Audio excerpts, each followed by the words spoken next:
Oh, welcome guys. Good morning. We're at Tom's place. You guys remember Tom? My savior, Tom Zimko.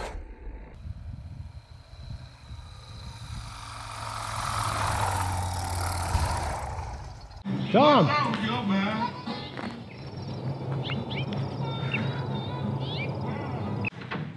Tom! Tom, you here?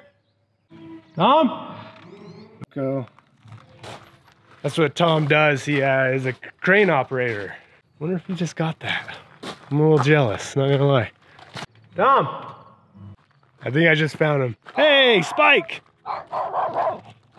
Hey, see, I'm good. Tom! There! There you are. Walked the runway there. How's it look?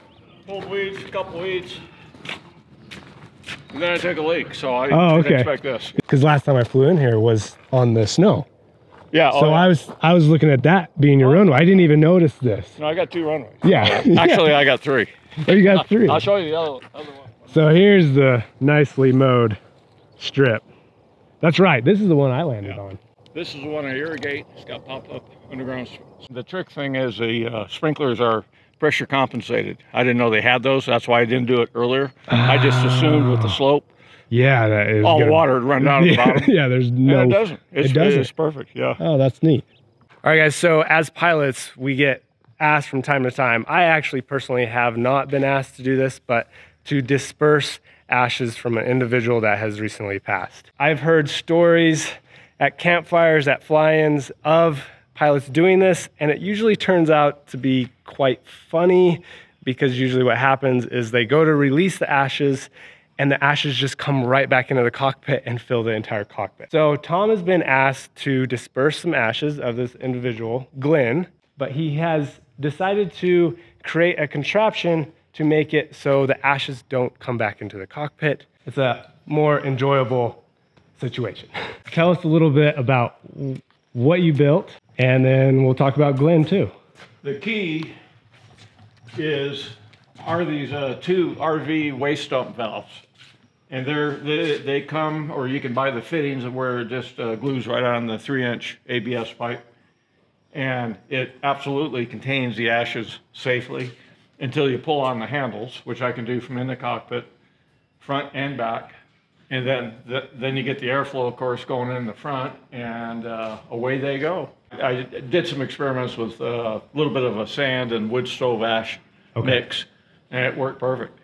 And it comes clear, far enough away from the cockpit and everything, where there's no tendency at all to come in. It's better than putting them in a bag and throwing them out, which is the other way to safely disperse them from an aircraft. A lot of people do that. Tell us a little bit about Glenn.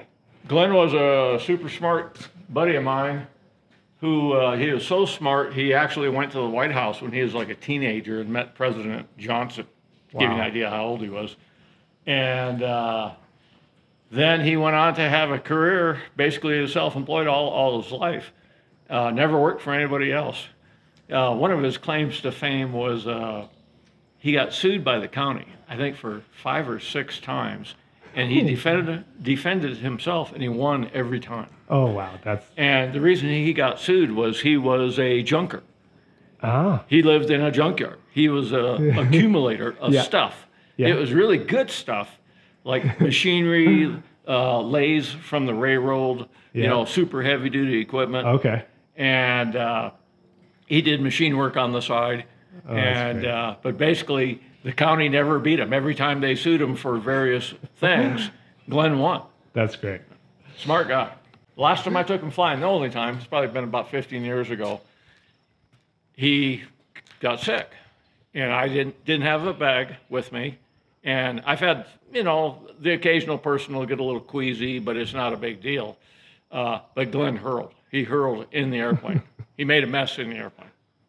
Which was your only guy, right? Yeah, yeah. The only time that's happened, and it's not going to happen this time with him.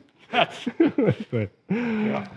So that's what we're doing today. I'm glad that Tom asked me to come along, and we're going to go up to the mountains where they've asked to disperse his ashes and let him go. So we're going to get cameras rigged up. Let's do this.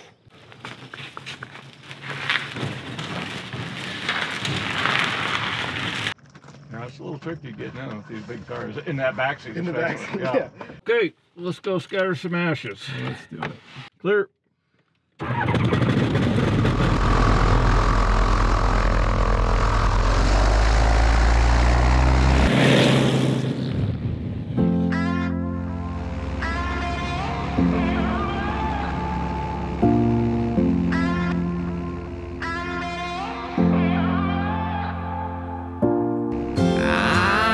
Feeling a change coming. I'm feeling a change coming. Right here, I'm feeling a change. I'm feeling a change all around me. No doubt, I'm feeling a change. I'm feeling a change running down me. Now, there's change coming.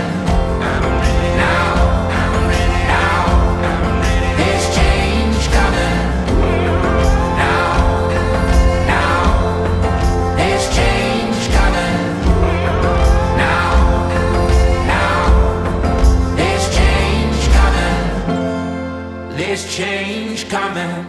I'm feeling the ground moving. I'm hearing a sound looming. Right here, it's happening now. It's happening now all around me. I'm sure it's happening now.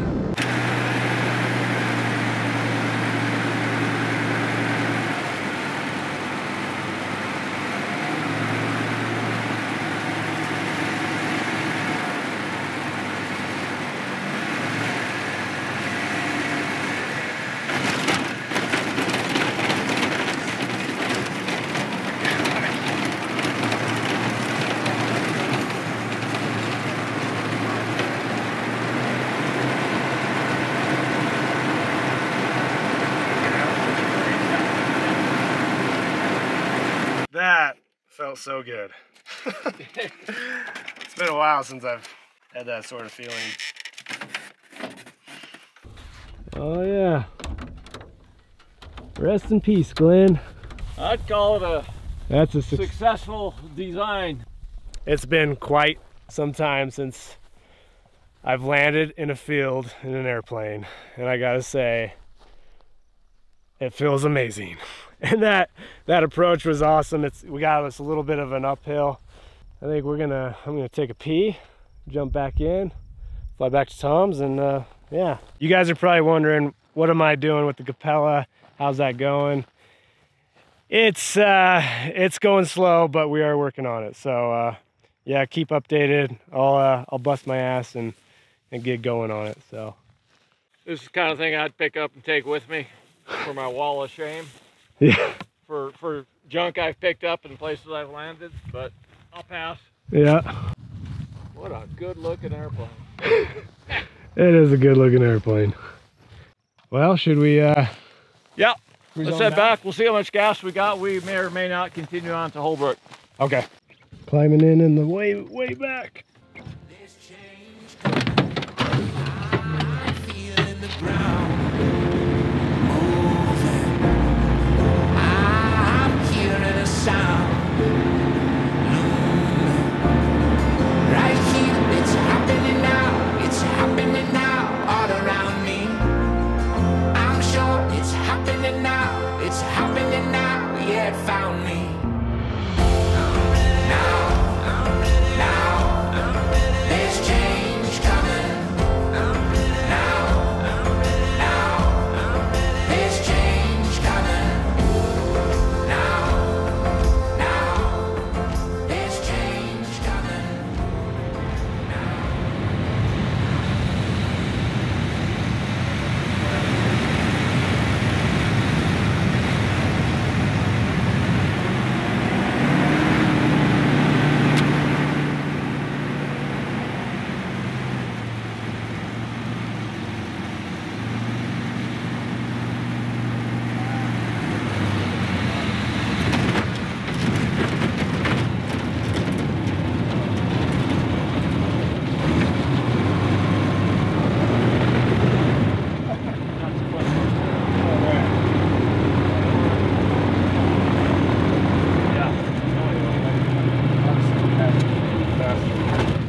beautiful.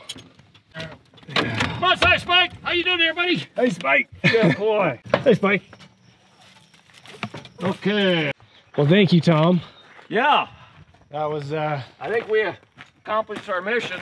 so I'm gonna end the video here, guys. Thanks for watching. If you like this, hit that like button, hit the subscribe, and we'll see you on the next video. Sure, he would approve of his, Absolutely. Yep. his departure. Been a long time coming, long time coming.